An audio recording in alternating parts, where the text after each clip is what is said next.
মই লাকি আপোনালোক সকলোকে পুনৰবাৰ মোৰ লাকি কিচেনলৈ স্বাগতম জনাইছোঁ। মই আজি আপোনালোকলৈ এটা নতুন ৰেচিপি লৈ আহিছোঁ। ৰেচিপিটো হৈছে তৰমুজৰ বাকলিৰ চব্জি। বনাবলৈ লৈছোঁ তৰমুজৰ বাকলিৰ চব্জি। জেনেৰেলি আমি ভিতৰৰ অংশখিনি খাই এই বাহিৰৰ অংশ মানুহে বাকলিখিনি পেলাই দিওঁ, কিন্তু আজি মই সেই বাকলিৰে চব্জি বনাবলৈ লৈছোঁ। চব্জিখিনি বনাবলৈ মই প্ৰথমে এই ওপৰৰ অংশখিনি কাটি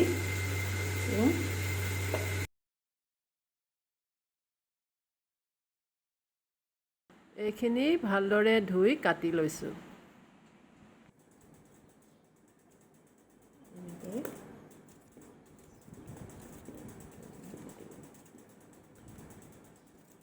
এইখিনি কাটি ল'লোঁ।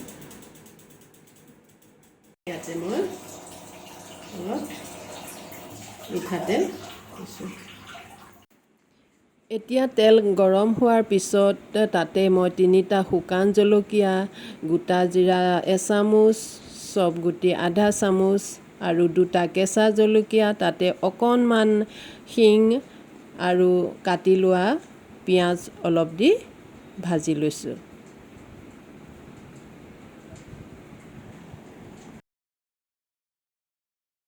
পিঁয়াজখিনি অলপ ৰঙচুৱা হোৱাৰ পিছত তাতে আদা নহৰু পেষ্টখিনি দি ভালদৰে ভাজি লৈছোঁ। এতিয়া ইয়াতে অলপমান হালধি আৰু নিমখ মিলাই দিছোঁ। এতিয়া ইয়াতে কাটি লোৱা তৰমুজখিনি দি ভালদৰে লৰাই এখন ঢাকনিৰে ঢাকি মিডিয়াম ফ্লেমত সিজিবলৈ দিছোঁ। অকণমান ৰেড চিলি পাউডাৰ মিলাই দিছোঁ।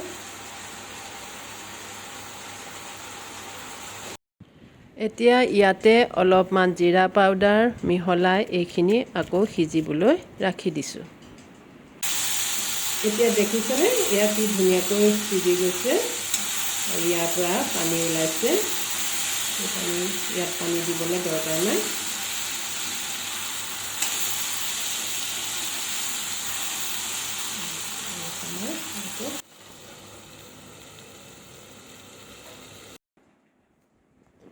চব্জিখিনি সিজাৰ পিছত ইয়াতে অলপমান কাটি লোৱা ধনিয়া পাত মিলাই গেছটো অফ কৰি চব্জিখিনি ঠাণ্ডা হ'বলৈ দিছোঁ।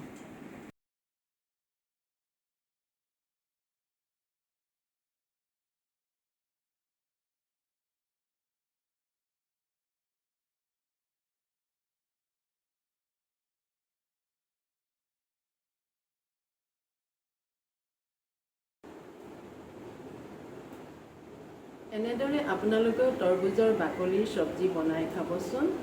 মোৰ ভিডিঅ'টো চাই ভাল লাগিলে লাইক, শ্বেয়াৰ আৰু মোৰ চেনেলটো ছাবস্ক্ৰাইব কৰি দিবলৈ নাপাহৰিব। নতুন ভিডিঅ'ৰ ন'টিফিকেশ্যন পাবলৈ হ'লে ওচৰতে থকা বেল আইকনটো প্ৰেছ কৰি দিব। ধন্যবাদ।